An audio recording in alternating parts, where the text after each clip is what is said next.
Welcome to పూరా local.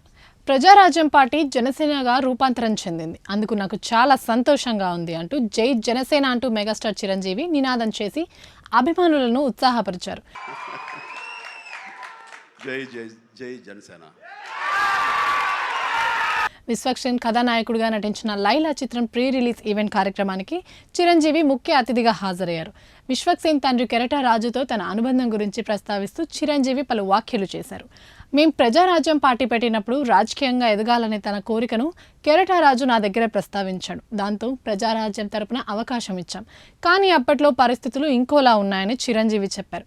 అయితే కొంతమంది విశ్వక్సేన్ ఫంక్షన్కి వెళ్తున్నావా, అతను మన మనిషి కాదు, బాలకృష్ణ మనిషి, అప్పుడప్పుడు తారక్ అని కూడా అంటాడు, ఆ కార్యక్రమానికి వెళ్ళొద్దు అని నాతో అన్నారు.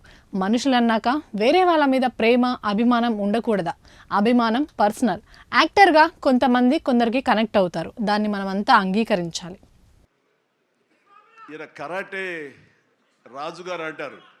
ఈయన 17 ఏళ్ళు అయిపోయిందేమో కదా. ఆ టైంలో నాతో పరిచయం, ప్రజారాజ్యంలో ఆయన ఉండి ఆయన ఒక రాజకీయగా జై జై జై జనసేన. ప్రజారాజ్యం మారిపోయింది.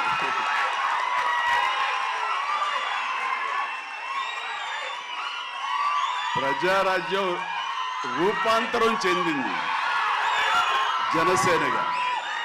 I'm very happy. Ram Charan కు సూర్య అంటే చాలా ఇష్టం. అంత మాత్రాన వాడితో నేను కలిసి ఉండకూడదా? ఇక నుంచైనా మా గురించి ఆ కాంపౌండ్ ఈ కాంపౌండ్ అంటూ మాట్లాడారనే అనుకుంటున్నాను. ఇండస్ట్రీ అంతా ఒకటే కాంపౌండ్ అని చెప్పారు.